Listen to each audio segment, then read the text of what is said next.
врачтарыбыз кээде дежурствода таң атканча уктабастан, кирпик көзүн какпастан чай ичкенге да убактылары жок. Ушундай иштеп, элдин ушундай ызы чуусуна, элдин тополоңуна баш ийип, чыдап иштеп атышат. Кутман кеч, урматтуу телекөрүүчүлөр. Мына жуманын шаршемби күнү да келди. Назарыңыздарда сиздердин сыналыгыңыздар. Манас жаңырыгы телеканалында Доктор Плюс аттуу телеберүүсүн көрүп жатасыздар. Анын алып баруучусу Элзар Токтоназаров, кан тамыр хирургу жана ушул телеберүүнүн алып баруучусу. Бүгүнкү биздин коногубуз Мыкыев Калыбек Мыкыевич, балдар хирургия кафедрасынын башчысы, медицина илимдеринин кандидаты жана Россия илимдер академиясынын профессору. Саламатсызбы? Саламатсызбы? Биздин телекөрүүчүлөр менен бир аз өзүңүздү тааныштырып, өзүңүздүн ушул узун жолуңузду азыркы кезде мына балдар хирургия кафедрасынын башчысы болуп иштеп келип жатасыз. Анан азыркы ушул балдар хирургия жана бүт эле ушул педиатрия кесиби жөнүндө айта кетсеңиз. Саламатсыздарбы, урматтуу бүгүнкү берүүнүн көрүүчүлөрү.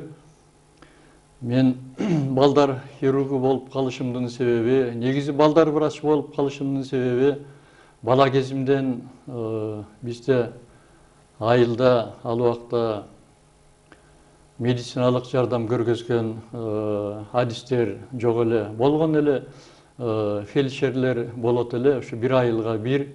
Анан алар ушу ооруган адамдар ошол убакта кыйынчылыктарды көрүп, ошону өзүм да башыман өткөзүп калгам. Ошон үчүн бала кезден ушу врач болсом деп өксүйт элем. Кудай буйруп, 67-жылы Кыргыз мамлекеттик медицина институтунун балдар факультетине киргем. 1974-жылы бүтүп, ошону окууну бүтөргө жакын ал убакта кененчилик заман эле, кандай кесипти тандасам деп, ушу балдар хирургиясын тандап алгам. Ал убакта бизде Виктор Сергеевич Кононов деген профессор бар эле, ал киши өтүп кетти. Анан кийин Исенбек Алымкулович деген доцент, драматолог агайыбыз бар эле, бизде педиатрия факультетинин деканы болчу. Ушу кишилер бизге мындай аталык мамиле кылып, жол көргөзүп, анан хирург болуп калганыбызга бир себепчилерден болду. Анан хирург болуп калышымдын себеби, эми хирург деген иши көзгө нак эле көрүнөт да. Эгерде жакшы операция кылып, баланы жакшы карасаң, баардыгы жакшы болсо, кандай бала, кандай оору болбосо дагы, эртеси күнү же күн өткөндөн кийинби ал сөзсүз ага күлүп, сөзсүз өзүнүн оорусун жакшы болуп калдым деп айтканга жарайт да. Анан окууну бүткөндөн кийин ал убакта кадрларды ар бир облус здравтардан, район, шаар мекемелерине медициналык 1 жыл, 2 жылга мурун алдын ала берип, анан кийин бизге мындайлар керек деп чакыртып келип, апрель айларында ректордун кабинетинде бөлүштүрүү болот эле. Ошол бөлүштүрүү убагында мени Ош шаарына, Ош областтык балдар ооруканасына балдар хирургу кылып Минздравдын приказы менен жиберишкен. Ошентип 74-жылы 1 август айынан баштап ошол жакта иштеп калдым. Андан кийин себептер менен 17 жыл иштеп, анан кийин биякка 91-жылы 3-чү балдар ооруканасына детский балдар хирургу болуп которулуп келдим. 1 жылдан кийин Кононов Виктор Сергеевич профессор менин жетекчим эле мени кафедрага ошо чогулушуп, кафедральный сотрудниктер ошо Ошто иштеп келди. Ушуну алалы кафедрага деп кафедрага өтүп кеткем. Ошол жакта 2009-жылга чейин ассистент, доцент кафедра болуп медакадемия деп коет, азыр ошол жерде иштеп келдим. Азыр 2009-жылдан бери биздин Кыргыз-Орус славян университетинде балдар педиатрия кафедрасында детский хирургия чогуу болчу. 2014-жылдан бери кафедраны Анез Гүргенович ушу аракет кылып, балдар хирургиясы дагы керек, кийинки биздин кыргыз элинин балдарын дарылай турган деп кафедра ачып, ошого 3 жылдан бери жетекчи болуп келатам. Өтө кызыктуу айтып бердиңиз. Бул жанагы союз учурунда болсо ошол мамлекетке мындай мамлекеттин көз карашын дагы айта кеттигиз. Мындайча айтканда жанагы министрликтин күчүн дагы мындай чагылдыра кеттигиз. Ал кезде мисалы бир алыскы жерге, бир регионго бир дарыгер бир кесип жетишпей жатса түз эле жөнөтүп берсе, ошол кесипкө барып ошол жактан иштеп, өзүнүн мындайча айтканда тагдырын таап, жана өзүнүн кесибин улантып кетчү. Азыркы кезде ушул педиатрия мындай кызматы кандай деңгээлде? Мындай салыштырмалуу айтсаңыз. Эми көпчүлүк билет 1995-96 жылдары бизде реформа жүрүп атканда, бул реформа бир эле медицинанын өзүндө эмес, ооруларды дарылоо врачтардын эмесинде эмес, бул жанагы окуу системасында дагы анча мынча өзгөрүүлөр болуп кетип, ошол убакта педиатрия факультетин медакадемияда жапканга чейин туура келди да.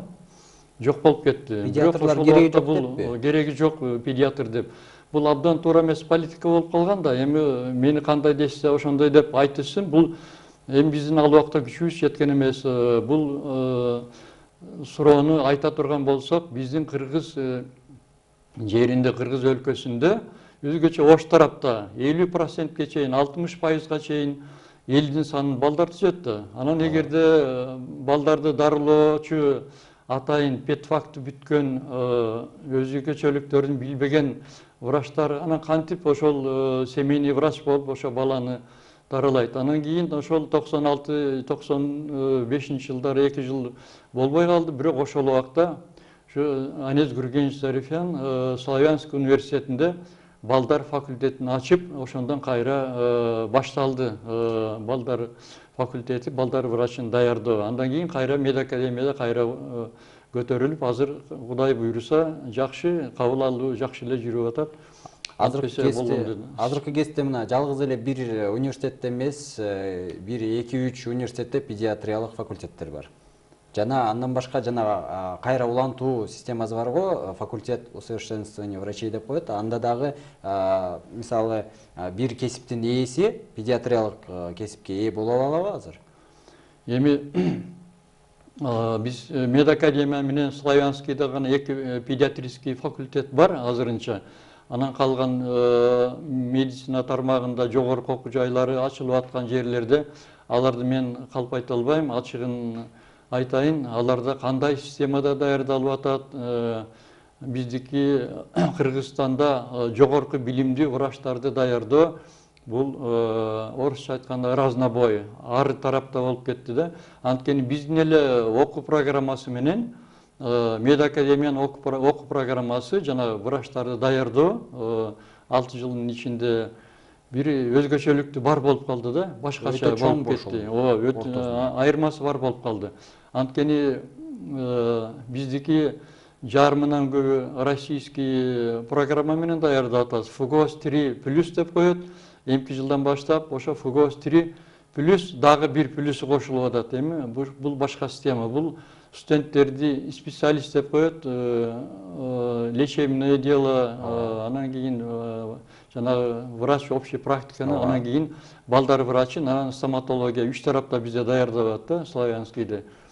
Анан медакадемияда азырынча педиатрия факультети бар, бирок мына менин билишимче мына былтыр же быйыл бекен бүткөндөр врач общий практики деп диплом алышат ошондой. Анан эми бүткөндөн кийин дагы бул өзгөчөлүк бар да. Жанагы врачтар иштеп кетиш үчүн илгери бизде 6-курста 1 жыл субординатура деген болот эле. Бул система абдан жакшы экен, негедир жок болуп кетти ушул субординатура деген. Мен ушуга өкүнөм да. Мен өзүм ошо субординатура детский хирургиядан бүткөм да 1 жыл бою эрте менен 7-де бүтүмүнткө келет элек, келип катышып бөлүмдө. Андан кийин жалпы хирургический конференцияга барат элек, анан келип обходко катышып, кээде өзүбүз обход жасап, перевязка жасап, ооруларды алып барып текшергенге, тияк бияка алып жүрүп, өзүбүз практический навыки деп коет, ушуну көп үйрөнөт элек. 1 жыл бою ошондо 1 жумада 1 лекция болот эле, калган күндөрү 1 жуманын ичинде 5 күн ошо мен 3-чү детский больницада, кээ бирөөлөр педиатрлар башка больницада, инфекционисттер башка больницада 1 жыл бою ушундай практикалык тарбия эме алыш үчүн өтөт элек да. Ошол система азыр эми Мед Академияда кичине өтүп атышат, баштап атышат ошондой кылып. Бирок Анез Гургенч былтыр Турцияга барып келген экен, аябай өкүнүп айтты да, эмне үчүн дейт Турцияда бир жыл бою акыркы жылы жалаң, азыркыдай бизде мисалы үчүн 6-курста келет студенттер, саат 7:30-дан саат 3-4-кө чейин окуп эле жүрүшөт да, баягы илгиркидей теория менен. Эмне үчүн бизде дейт ушундай подготовка 6-курста субординатура или практические навыки деп коет. Ошону үйрөтүш керек болуп атат да. Ал эми бизде практический навыкты үйрөнүш үчүн, мисалы үчүн ушунча көп окуу жайлар болуп атат, ооруканалар болсо жетишпей атат да. Ошонун баары бир келгенде, мисалы үчүн биздин ооруканага практикага келгенде бир мисал катары айтып коеюн. 5-курс келеби, 4-курс келеби, бизден бир 100 келсе, 100 эле студент келсе, Мед Академиядан келет ошончо. Анан кийин МУКтан келет. Анан медучилищедан келет. Ошондо элестетип көрүңүз, ушу 3-чү детский оорукананын ичинде бир 300 студент бир убакта эле келип, эми ошол бир анчалык клиникалык база табылбайт да. Табылбайт да, оорчулукка туура алып келип атат да. Алар болсо дагы ошол бир жылдын эле бир эле бөлүгүндө келет да. Мисалы болсо практикага 2 жумага келет же 3 жумага келет. Ошол жылдын башка жагында жок. Жылдын башка убактарында жок. Мисалы ошол эле 300 студентти бир жылга бөлүп койсо, күнүгө мисалы бирден студент келсе деле бүт жылга мындай бирдей мындай бөлүштүрүлмөк. Эми ошондой системага өтүп атабыз, айла жоктон барып атабыз. Анан экинчиси, илгеркидей биз 3-курс, 4-курстан кийин айылдарга, мен мисалы үчүн Ысык көлгө түп районуна барып атайын, жер көрөйүн, эл көрөйүн, анан практика алайын деп 4-курста врачебный практиканы ошо районный больницага барып, бир ай жүрүп, ошондо мединституттан бир айдын ичинде бизге жатканыбызга, тамагыбызга, барып келгенибизге, жолубузга акча төлөп берип, анан кийин жетекчибиз болот эле ошол жактан барып, анан кийин 30-20 студент практика өтүп, бир чети практика үйрөнүп келесиң, экинчиси элге аралашып келесиң. Ушундай сонун практика өтөт. Азыркы эми практикаларды көрүп отурсак, шаардын эле ичинде эле ошол жерде эле кайнап атабыз да, баардыгы эле. Бир казандын ичинде кайнап атабыз. Эми баардыгы эле ошол Ошко же райондорго, чоң ооруканаларга, областной эч ким барганга каражат жок. Каражат болсо дагы умтулбай жатпайбы? Бүт эле баардыгы Борборго, шаарга, мына Бишкек болбосо дагы, мына Ошко дагы, Ошто, Жалал Абадта дагы медициналык ушул окутуу жайлары бар. Ал жака ушул тартылып жатат. Эми ушуга бир көңүл бөлүнүп, бир ушул жагынан дагы ойлонуштуруп, ошон үчүн аяка баргандайын да алардын да жетекчилери болуш керек да. Ошолорду алып барып, ошолордун эртең менен кечинде жүргөнүн практикасы кандай өтүп атат, ошолорду үйрөтүш керек. Ушул жагынан кыйналып атабыз. Эми бир нерсе болоттур. Ушул система постдипломный подготовка на практика оор болуп атат биздин студенттер үчүн. Негизи эле медицина тармагында окуп аткан студенттер үчүн оор болуп атат. Дагы бир көйгөй бар. Жыл сайын болсо медициналык окуу жайларын көптөгөн миңдеген студенттер аяктайт, бирок булардын болсо мисалы менин оюмча союз учурундагы ушул билим берүү системасы менен салыштыра кетсе, ал кезде азыраак, бирок сапаттуу мындай чыгарчы окшойт. Азыркы кезге караганда мына азыр болсо сапаты аз, бирок саны көп. Ошол ойго кандай көз карашыңыз бар?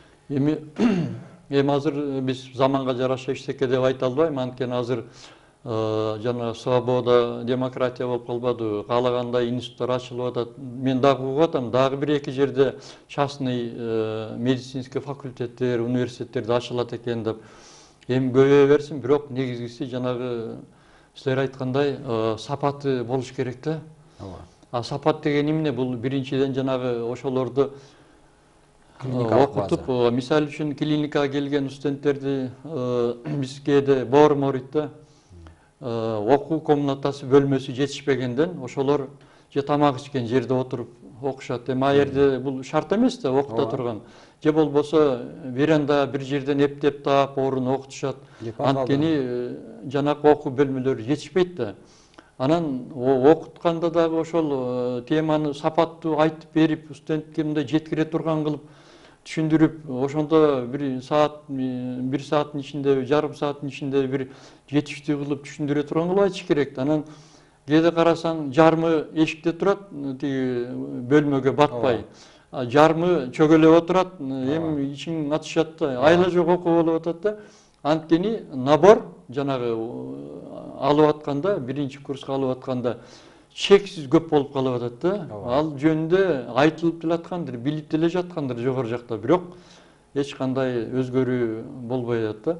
Бул окуунун сапаты ошондон болуп атат биринчи. Бул азыркы кезде жана стереотиптер деп коет.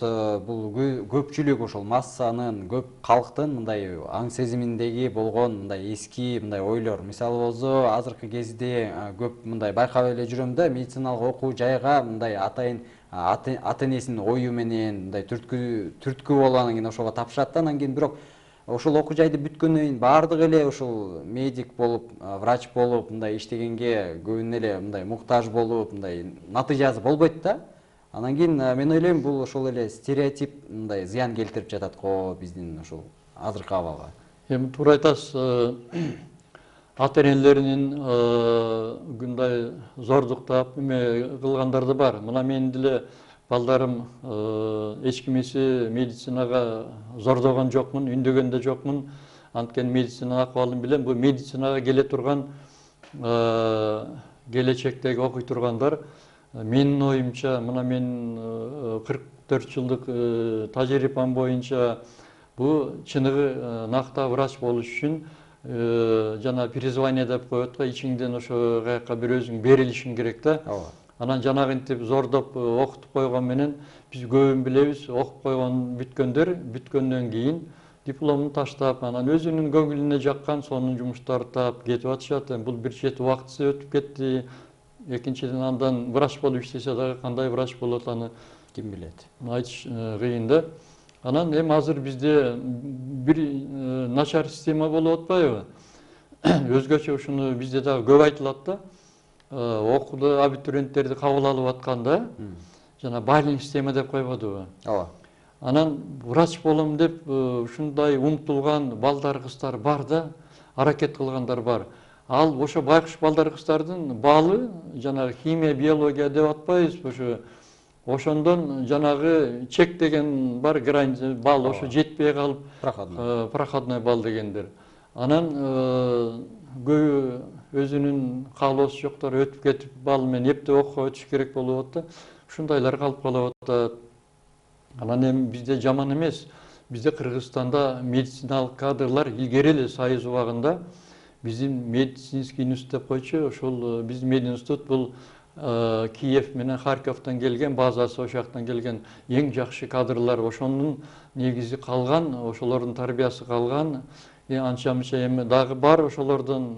Бул биздин кадрлар каерде болсо дагы Кыргызстандыкы бүткөн 90-жылдарга чейин, кийинкилер деле Россиянын, СНГнын көп жеринде биздикилер жаман эмес, жакшы оозго алынып, жумушка шарт эле алынып кетишет. Бирок баардыгы деле эмес. Мен өзүм кайра дагы бир өзүмдүн оюмду айта кетейин. Мисалы 10 дарыгерди алсак, 10 дарыгердин ичинен 1-2 өзү эле аябай мыкты болот, бирок калган 7-8 өзү ошонун көлө көзүндө жүрөт. Көлө көзүндө жүрөт дегенизи мындай ага көз каранды болуп, анын мындайча айтканда накта ошол кесипкөйлүгүн көлө көзүндө жүргөндөр болот да. Анткени мен ойлойм, кайра эле ошол биздин жанагы окутуу системасынын натыйжасы да бул. Бир аз педиатрия кызматы жөнүндө кеп кылсак, азыркы кезде мисалы анестезиолог болуш үчүн мен билем, педиатрия бул мындай жалпы эле дарыгерлик кесипти алсак, бул эң ошол кыйын тарабы бул педиатрия. Анткени болсо биринчи тараптан мындай чоңураак адам болсо өзүнүн оюн, кайсыл жери ооруп жатканын, кайсыл жери ошол бир аз сезип, анан кийин тагыраак айтат. Мындай аң сезими мындай түзүлүп калган адам болот. Жаш баланыкы мындай биринчиден мисалы кайсыл жери ооруза деле баары бир ыйлап айтат. Мисалы 5 жашар баланы алсак. Анан экинчи тарабынан анын ата энеси дагы турат. Эки эсе мындай жоопкерчилиги дагы эки эсе жогору да. Анан мисалы хирургиядагы анестезиолог. Мисалы жалпы ушул дарыгер болуп чыгып, анан кийин педиатрияга барып анестезиолог болуп иштей алабы же атайын ушул педиатриялык факультетти бүтүп, анан кийин ушул специализацияны өтүп барып, анан кийин анестезиолог болобу? Эми рахмат. жанагы бир 10 врач болсо анан ичинен бир экөө алды да анан калгандары алардын көлөкөсүндө деп атпайсызбы. Эми бул бир чети турадыр. Анткени баардык эле окшош кыйын врач болуп калыш оңой нерсе эмес. Бул ар бир адамдын өзүнүн умтулуусунан, өзүнүн баягы ички дүйнөсү, анан кийин акыл эси ошондон болот да. Ошон үчүн бизде дагы мынабу мен көбүнчө айтам, лекция окуганда, башка убактарда студенттер менен жана сабак болгон убактарда эми мен улуу катары аларга түшүндүрүп айтам да. Силер келечектеги врачсыңар. Врач деген мындай болуш керек. Врачтын кандай сапаттары болуш керек. Анан бизге жаңы келген быйыл мынча болчу эмес, быйыл эле 7 клинический ординатор детский хирургиядан келди. Орун жок болсо да келишти. Мен буларга ыраазы болдум. Анан буларга үйрөтөм да.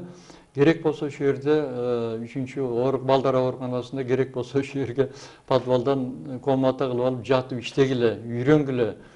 Анан кантип мамиле кылыш керек? Бул өзгөчөлүгү көп да. Бир эле бала эмес, бала ооруп атканда ата энеси менен дагы сүйлөшүшүң керек. Чоң ата, чоң апасы көп да, баланын өзгөчөлүгү көп да деп буларга акыл эсти айтып үйрөтөм да. Ошон үчүн бул жакшы врач болуш бул адамдын ошол врачтын өзүнүн иштегенинен, өзүнүн аракет кылганынан болот да. Анан эми башка факультетти бүтүп келип, анан кийин жанагы анестезиолог же детский хирург болуп калыш мисалдар көп. Мисал үчүн Виктор Сергеевич Кононов деле биздин биринчи балдар хирургиясынын атасы деп коебуз. Бул киши өзү лечфакты бүткөн убагында. Бирок прекрасный балдар хирургу болуп чыкпады. Андай мисалдар көп. Башка факультетти бүтүп, анан детский хирург болуп калгандар. Мисал үчүн бизде айтып коеюн, бизди Кыргызстандын медиктеринин арасында, элдин арасында деле Альберт Яковлевич Кагарлицкий деген мына 50 жылдан ашык иштеп калган бизде детский реаниматолог, анестезиолог, биздин Кыргызстандагы ушул анестезиолог, реаниматологдордун атасы. Ушул киши мына менин кафедрамда, 3-чү детский больницада күндө кезигишип иштейбиз. Мына ушул киши өзүнүн Ташкенттен бүткөн диплому санитарный врач. Эми көрдүңүзбү? Бул эми сан врач болуп, анан кийин бүткөндөн кийин өзүнүн сүйгөн кесиби боюнча азыр эми бул прекрасный бир ушундай детский анестезиолог, реаниматолог Кыргызстан эмес, Союздун көп жеринде а кишини билишет. Экинчиден а киши азыр бизде сабак берип, ушу жаштарга мен дайыма ушу айтам, мына ушул киши менен сыймыктангыла. Ушул кишиден окуганыңар үчүн өмүр бою эстеп жүргүлө, ушундай кишинин колунан окуш деп айтам да. Ушундай сонун сабак берет. Ошол мисалга айта турган болсок, ал үчүн сөзсүз эле педиатрияны бүтүп, анан чыныгы накта педиатр болуш бул туура эмес. Анан кийин башканы бүтүп деле кааласа өзүнүн нар жагында, кыргызча айтканда тегинде болсо, диягында. Бирок саналуу эле учурлар да болуш керек. Мисалы баардык эле, мисалы 10 дарыгерди алсак, ошонун ичинен канчоосу мына башка кесиптен келгендер? Эми туура, мен мисал үчүн өзүбүздүн оорукана жөнүндө айтып берип кетейин да. Биздики 3-чү балдар ооруканасы деп элдер жакшы билет да. Илгерки айткан боюнча 3-чү балдар ооруканасы азыркы боюнча шаардык балдарга тез жардам берүү клиникасы деп коет. ГДКБ, СМП деп коебуз да. Азыр эми ошону айтышта узак болуп атпайбы? Ушул ооруканада акыркы убактагы мына 5-10 жылдын ичинде келген балдар хирургдары, педиатр врачтар, балдар врачтары көп эле мына акыркы биздин Кыр Суудан, анан Мед академиядан бүткөн врачтар келип атат. Мен ушул балдардын иштеген ишин, ушулардын жазгандарын, аракет кылгандарын көпчүлүгү 95% жалпы эле 100 эле деп койсом болот. Мен ичимен ыраазы болом да. Угуп аткандары бардыр, көрүп аткандары бардыр.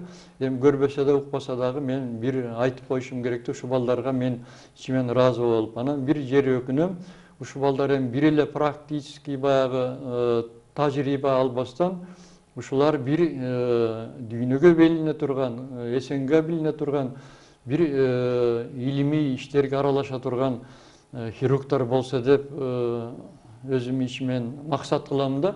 Бирок анын бир ноосу бар, эми анан кийин сурап берсеңиз дагы айтып берермин. Айтып бериңиз, айтып Ишимде бериңиз. бир менин бул жүрөгүмдө көп жылдан бери оорутуп жүргөн маселе бар да.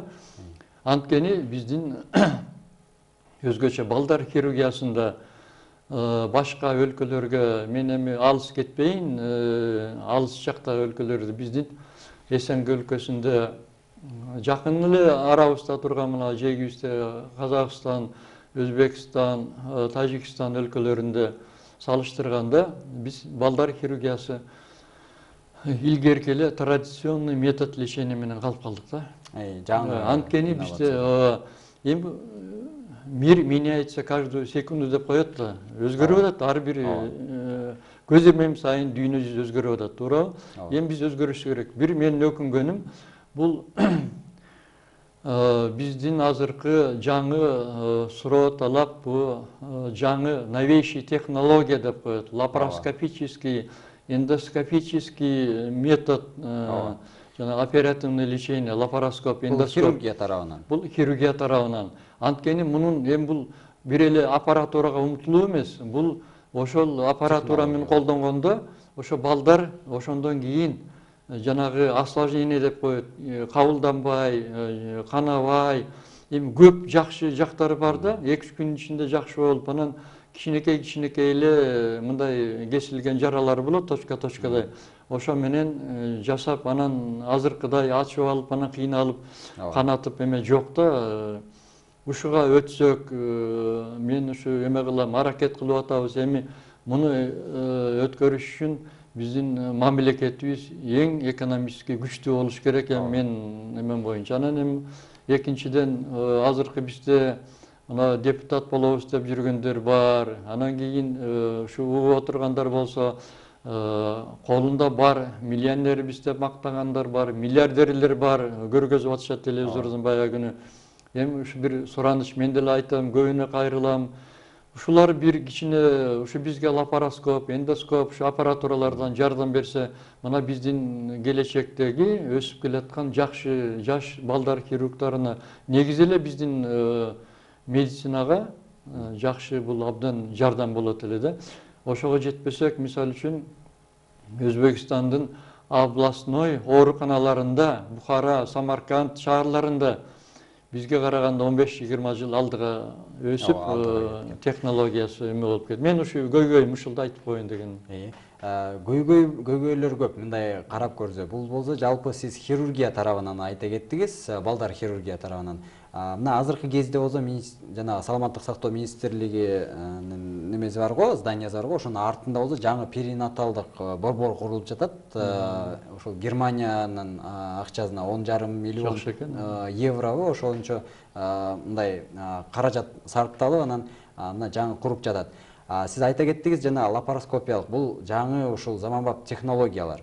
Бул технологиялар бизде Кыргызстанда бар, бирок ушул балдар хирургиясында ушул колдонгону ушунча азбы? Анын аз болгондо да мисалы мен ойлойм, мындай көйгөйлөрдү болсо бардык ушул биздин мындай медициналык ишмерлердин ошол коомчулугу биригип, бири-бири менен мындайча айтканда тыгыз байланыш болсо, мисалы болсо жанагы Национальный хирургический центр деп коет Мамакиев, ал жакта 1 эмес 5ке жакын ошондой лапароскопиялык аппараттар бар да. Мисалы болсо сиз ошол жака барып эле ошол хирургтардан сурап, мисалы болсо биздин бир жаш бала бар эле, буга операция кылыш керек деп барып ошол жактан эле жасап операцияны кайра транспортировка кылып тигил жака жылса. Мисалы болсо бизде кан тамыр хирургиясында ошондой мисалы мындай жумуш бар. Эгерде бизде жок, мисалы бизде ангиографиялык аппарат жок. Бирок биз өзүбүздө эмес, мисалы пациентти болсо жанагы кан алмаштыруу жана кан алмаштыруу эмес, орган алмаштыруу жана орган трансплантология борборуна барып, ошол жактын аппараты менен биздин эле бейтапты жасап, операция кылып, кайра өзүбүздүн бөлүмгө алып келип жаткызып коебуз.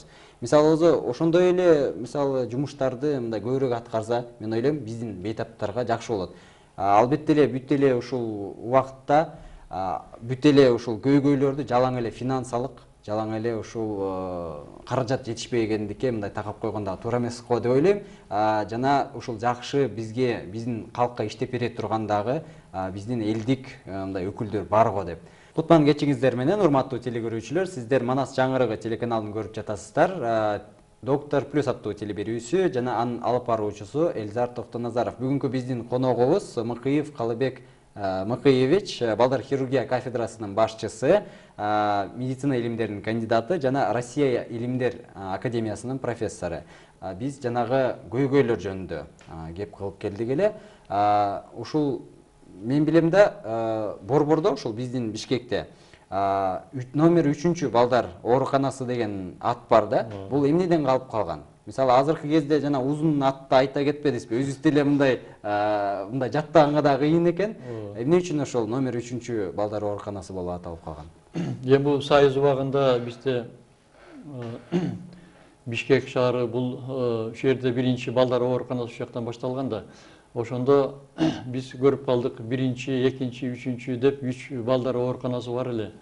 Анан биринчи, экинчи ооруканалар мына биз суверенитет болгондон кийин жок кылып алдык өзүбүз эле. Эмне болуп жок болуп кетти? Эми ал себептерин такташ кыйын болот. Жок болуп кетти да, реформага байланыштыбы же кимдир бирөөгө ошо зданиялар жагып калдыбы, ошо менен дайынсыз жок болуп кетип, ошонун баары ошо 3 балдар ооруканасына келди. Эми бул көп эле жерде мен мына Союздун көп шаарларын, ооруканаларын кыдырып жүрөм да. Кай жерге барбайлы, ошо жактарда деле 3 балдар ооруканасы бар да, городская, детская, третья. Эмнегедир ошондой аталып калганын мен айта албайт экенмин. Эми бул оорукана 3 балдар ооруканасы эми жана көйгөйлөрдү айтып атпайбызбы? Кудай буйруса, мына маселе чечилип калды окшойт. Биздин башкы дарыгерибиз профессор урматтуу Талант Орозкулович Омурбеков аракет кылып жүгүрүп атат. 5-6 жыл болуп калды. Мына акыркы убактарда ушу бүт чечилип бүттү окшойт. Кудай буйруса, биздин ушу оорукананын ичинде, аянтында кенен жер бар. Ошол жерге Арабский Эмираттын өлкөлөрү $30 миллион берип, анан жаңы современный бир оорукана курулган турат. Кудай буйруса ошол бүт жанагы мен айткан көйгөй ошолор чечилип калабы деп турам, аппаратуралары менен бүт ушундай жаңы көз кубана турган сонун нерсе Кудай буйруса бүтүп калат. Эми бул азыркы мен көйгөйдү айтып кеттим да, биздин жетишпегендигибизди. Анан экинчиси, бизде 3 детский больница дегенден кийин бул шаарда круглосуточный күнү түнү иштеген балдар ооруканасы ушу биздики эле калды да. Күндүзү бар Институт охраны материнства детства деп коет, жана жалда, анан Минздравдын артындагы. Алар күндүзгүсүн иштейт, түнкү биздин хирургический служба, педиатрический служба түнкүнүн баардыгы мына биздин 3 ооруканага келет. Анан кийин анча-мынча оорулар республикалык жана инфекционный ооруканасына кетет да. Мына 2 оорукана, мен айтып коеюн, эми ушул жерде эл уксун, эл журт уксун. Биз азыр мурда Союз убагында бизде норматив менен бир күндө 20-30 оору кабыл ала турган болсоң, азыр 200-300ге жакын келип кайрылып атышат. Балдар өсүп атат, анын демографический өзгөчөлүк болуп атат азыр. Ошон үчүн мына ооруканада ошол эле 40 жыл, 30 жыл мурдагы эле здание, ошол эле кабинеттер, башка кошулган эчтеке болгон жок. Ошонун ичинде врачтарыбыз кээде дежурстводо таң атканча уктабастан, кирпик көзүн какпастан, чай ичкенге да убактылары жок. Ушундай иштеп, элдин ушундай ызы чуусуна, элдин тополоңуна баш ийип, чыдап иштеп атышат. Мен бул өзүнчө бир биздин врачтардын бул баатырдыгы деп ойлоймун да. Албетте. Бирок бир четинен болбосо, бир жагынан бул бир күнү болбосо бир күн жагынан чыгышта мүмкүн да. Мисалы үчүн травмпункт деп шаар боюнча биздин эле ооруканада бар да. Травма деген бала көп болот. Шок болот да бала. Шок болот, мындай өтө эле шустрый болгон жүргөн учурлар көп болот, анан кийин ошол травмалар көп болот. Илгерки норматив боюнча 180 000 балдардын санына бир травмпункт, азыркы штат, азыркы биздин кабинеттер менен болуш керек да. Элестетип көрүңүздөр, азыр бизде шаарда канча 500 000 ашык балдар тегереги, шаардын тегереги бүт бизге келет. Ошон үчүн суткасына азыр 300ден да ашып кетип атат. Бир эле травмпунктка келген, ошондо элестетсеңиздер, 1 саатына 12-15 оору келип атат. Эми ошону көрүш керек. Назначение аны сураш керек, аны үйрөнгенге жибериш керек. Ушундай оорчулуктар болуп атат да. Чоң рахмат, аябай кызыктуу маек болду. Убакыт деген учкан куштай экен. Биздин теле берүүбүз билимге аягына жакындап келатат. Бүгүнкү биздин коногубуз Мыкыев Калыбек Мыкыевич, медицина илимдеринин кандидаты, өзү балдар хирургия кафедрасынын башчысы. Интернет баракчасында жана Facebook деген мындайча айтканда сеть бар. Ошол жактан ушул жакшы кишини таап, ошол жактан бүгүнкү биздин көп мындай маселелерди көтөрдүк, көп көйгөйлөр жөнүндө сүйлөштүк. Ошол жөнүндө ал жактан улантса болот. Анан сизге кенен микрофон берейин дедим эле. Өзүбүздүн мындай каалоолорубузду, өзүбүздүн ойлорубузду дагы узата кетсеңиз болот. Андан башка бүгүнкү биздин ошол туулган күнү менен дагы куттуктай кетейин дедим эле. Биздин кесиптештерибизди бүгүнкү туулган күнү менен Ормодоева Мээримди куттуктайбыз жана Абдрасулова Диляра. Бул өтө жакшы заманбап технологияларды колдонгон дарыгерлер. Өзүңүздүн каалоолорубузду айта кетиңиз. Рахмат. Мен эми биздин элге кайрыла турган болсом, бул адам ооруганда эле врачтарды эстеп калабыз да. Бүт эле ошондой. Бирок биягынан биз катачылык кылып атабыз да. Ошон үчүн ооруганга чейин эле эмес, негизи дүйнө жүзү боюнча эле ар бир адам бу илгерки биздин советтик медицинанын основасы, негизи болгон основа советская медицина, бу профилактическая медицина деп койгон. Ар бир адам өзүнүн ден соолугун ата-энеси бала кезинде балдарынан баштап чоңоюп калгандан кийин ар бир адам өзүнүн ден соолугун өзү сакташ керек. Бул тамактангандан баштап, жүргөн турганынан баштап, иши кылып, жылына жанагындай профосмотр өтүп, өзүн карабаса, анан кийин ооруп калганда эле келип кайра врачтарга кайрылып жүрүш, бул бир чети менин оюмча туура эмес да. Ошон үчүн ар бир адам өзүн караш керек. Ошон үчүн кайрылып кетерим силерге. Балдарыңарды кичинекейинен баштап тарбиялап, жакшы ден соолугу таза болуш үчүн жакшылап тамактандырып, жакшылап карап, тарбия берип, анан өзүңөр дагы убагында ооруңарды барбы жокпу өткөрүп жибербей турган болуп, алдын ала карап аракет кылсаңар, оорубайсыңар. Анан менин эми кесиптештериме айтып кетейин, мына биздин ушул бир 3-4 күн мурун эле Всемирный день врача деген болду. Бул медработник дегендердики бар, июль айында Кыргызстанда белгилейбиз, бирок бул да өзгөчө бир майрам экен. Врачтардын бүткүл дүйнөлүк күнү экен. Бул биз ушуну жакшы барктап аптырбыз. Кээ бир Facebook'тан кылгандар куттуктап атышат. Мен ушу жалпы бардыгын биздин коллегаларымды, кесиптештеримди ушул майрам менен куттуктап, кесиптештериме дагы кааларым, ишиңерге ийгилик болсун, ден соолукта болуңуздар, өзүңүздөрдү азыркы заманда оорчулугуна карабай өзүңүздөр сактаңыздар. Чоң рахмат сизге. Биздин телегөрүүчүлөргө дагы бир жолу эстете кетейин. Бүгүнкү биздин коногубуз болуп Мыкыев Калыбек Мыкыевич болду. Медицина илимдеринин кандидаты, балдар хирургия кафедрасынын башчысы жана Россия илимдер академиясынын профессору. Чоң рахмат сизге. Бүгүн биз педиатрия кызматынын көйгөйлөрү жөнүндө жана маселелери жөнүндө маек курдук. Биздин теле берүү ар бир жуманын шаршемби күнү кечки саат 7-ден 7:40 чейин Манас жаңырыгы телеканалында көрсөтүлөт. Өзүңөрдүн сыналгыңарды ар бир жуманын ушул шаршемби күнү кечинде ушул каналга которуп, бизди ушул көрсөгөр болот. Бүт медицина суроолору жөнүндө маек курабыз. Кийинки жуманын ушул эле күнүндө ушул кечки саат 7-ден 7:40 чейин жолугушканча саламатта болуңуздар.